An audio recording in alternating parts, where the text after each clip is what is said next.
Bonjour à tous, je vais vous présenter donc ActiveQuiz qui est un plugin pour vivre un peu plus intensément ces cours. Alors je m'appelle Fabien Caïla, je viens de Montpellier, j'appartiens à l'université Montpellier-Paul Valéry, je suis prof de maths là-bas et je m'occupe aussi du service pédagogique de l'université Paul Valéry. Alors, comment dynamiser les cours magistraux? Moi, je donne des cours magistraux, c'est des cours où j'ai souvent minimum une cinquantaine d'étudiants, et puis je voudrais les dynamiser. Mais je ne voudrais pas les dynamiser pour les dynamiser, en fait. Je voudrais les dynamiser pour les rendre plus performants, parce que c'est ça mon objectif. Et une manière de le faire, c'est de faire des petits tests formatifs en fin de cours magistral pour que les étudiants aient un feedback sur leurs apprentissages. Voilà, donc c'est une pratique qui est unanimement recommandée, hein. Il y a plein d'articles de recherche qui disent que c'est bien, mais voilà, moi je ne suis pas chercheur en sciences de l'éducation, donc il faudra leur demander des références pour ça. Le dispositif que nous avons employé à Paul Valéry, c'est ActiveQuiz. Il existe des sociétés privées qui proposent ces services-là, mais nous n'avons pas les moyens de nous les payer. Donc on a essayé de faire une façon 100% Moodle, 100% libre pour gérer ça.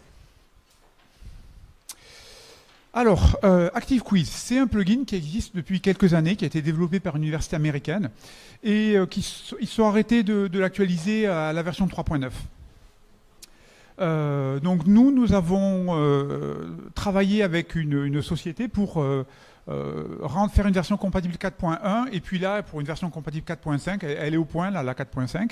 Nous avons aussi un petit peu dépoussiéré, parce que c'était peut-être un plugin qui avait un peu vieilli. Et alors quelque chose de vraiment important, et encore plus peut-être depuis ce matin, je pense que vous étiez tous à la conférence de Martignoni, Nicolas Martignoni ce matin. On voit que la banque de questions Moodle va avoir une importance un peu plus forte dans les prochaines versions de Moodle. Et le gros point positif d'ActiveQuiz, c'est qu'on se sert des questions Moodle qu'on a déjà créées dans la banque de questions. Donc on n'a pas besoin de créer d'autres questions.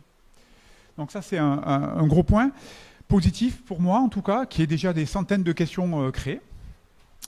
Et puis, c'est compatible avec un grand nombre de questions Moodle. Donc là, j'ai mis choix multiple, numérique, réponse courte, mais il y en a plein d'autres. Alors, on n'a peut-être pas fait tous les essais avec tous les types de questions, mais ça marche quand même sur pas mal de questions. Alors, un premier exemple. Alors, je me suis rendu compte quand j'ai fait cette diapositive, c'est peut-être un peu tôt parce qu'il vous manque l'avant. Quand je crée quand je pense à une activité que j'ai envie de faire à mes étudiants, avant le cours, je prépare une activité ActiveQuiz, j'importe les questions qui m'intéressent, et donc je crée un petit peu comme dans le module questions, hein.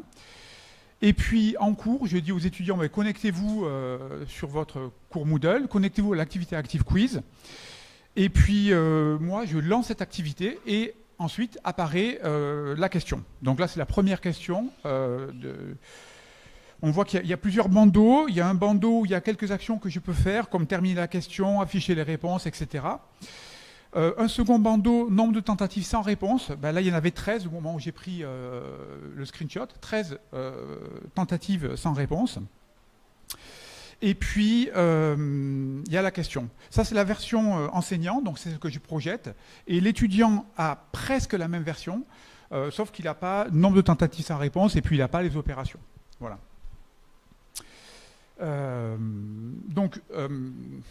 Ah oui, ce que j'ai oublié de dire, c'est que j'ai choisi dans ces questions que ce soit moi qui gère le timing, donc c'est moi qui décide de passer à une autre question, mais en fait, je pourrais aussi très bien mettre un chronomètre, c'est juste que ce n'est pas ma façon de faire. Une fois que j'ai terminé la question, je peux afficher des réponses, je peux afficher un graphique de réponse, et donc je peux voir que, par exemple, là, il y a 16 personnes qui avaient répondu le premier item, et puis beaucoup moins pour les autres. Ce que vous voyez en dessous, utilisateur 1, c'est qu'il y a la liste des réponses de tous les utilisateurs.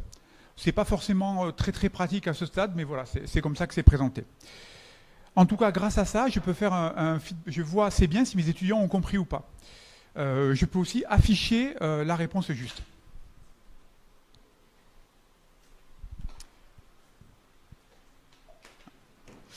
Ensuite, un deuxième exemple avec un deuxième type de question, une question de type numérique, c'est-à-dire de réponse nombre.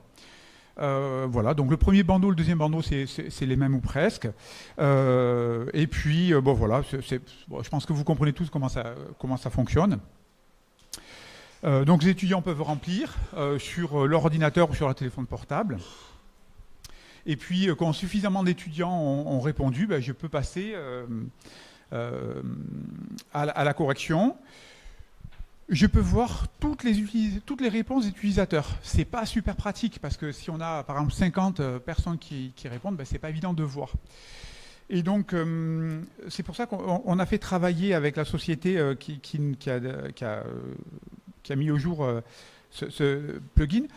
On a fait travailler quelque chose d'autre pour avoir une idée du nombre de points des étudiants. Donc là, c'est une question où en fait, la bonne réponse valait 1 point et toutes les autres réponses valaient 0 point.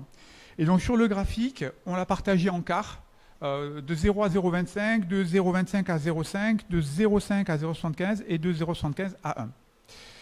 Et donc là, je peux voir en fait que, on va dire 15-16 personnes ont eu la bonne réponse.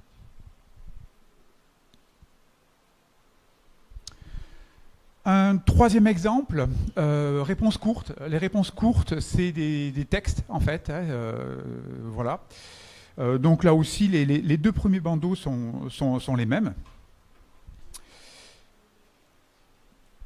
Et puis, quand je vois la liste des réponses des utilisateurs, on voit qu'il y a plusieurs orthographes possibles, mais si vous êtes familier de ce type de questions sur Moodle, vous savez qu'on peut paramétrer pour qu'il y ait plusieurs réponses justes. Et donc là, toutes les réponses qui étaient... Bon, la bonne réponse, c'est la ville de Sète. Toutes les réponses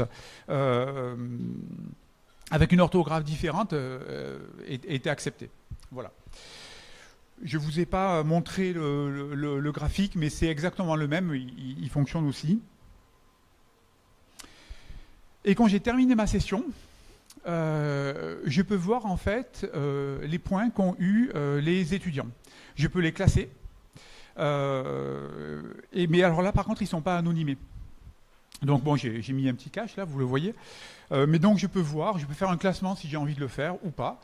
Ou je peux juste projeter les points et comme ça voir si finalement les étudiants ont appris... pendant mon heure de cours magistral ou s'il faut que je refasse tout la prochaine fois. Alors, ce plugin, je l'ai expérimenté moi-même dans mes cours de L3 MIH. Donc, c'est une promo d'une 50aine d'étudiants. Je faisais un petit test d'une dizaine de minutes sur 1h30. Le dispositif semble prometteur. Alors, pourquoi je dis ça? C'est qu'en fait, moi, mon objectif, c'était de pouvoir faire du test live, de pouvoir faire du test live et de pouvoir donner du feedback aux étudiants. Et donc ça a marché. Il reste quelques petites améliorations. Je trouve qu'il y a des choses qui ne sont pas hyper ergonomiques, notamment plus pour l'enseignant que pour l'étudiant d'ailleurs. Et alors, si je vous présente ce plugin aussi, c'est que nous, à l'Université Paul Valéry, on aimerait bien trouver d'autres personnes qui seraient intéressées pour travailler avec nous sur ce plugin. Nous, pour l'instant, on a eu la force de le développer en 4.1, 4.5. On ne l'aura peut-être pas pour la suite. Moi, il y a pas mal de suggestions d'amélioration. C'est moi tout seul qui les ai faites. Et je me suis rendu compte, après, c'est vraiment une très mauvaise idée ce que j'ai proposé. Parce que quand on est tout seul, en fait, on croit qu'on pense bien. Et puis, quand on le fait, on se rend compte que c'est pas terrible. Et c'est en fait en travaillant ensemble, avec plusieurs personnes, qu'on pourra peut-être faire des évolutions, on va dire, plus pertinentes. Voilà, donc n'hésitez pas à venir me voir, à venir voir aussi les personnels de l'atelier qui sont là. Il y a Aude, il y a Marie-Noël, il y a Sylvain qui sont là, peut-être vous les connaissez.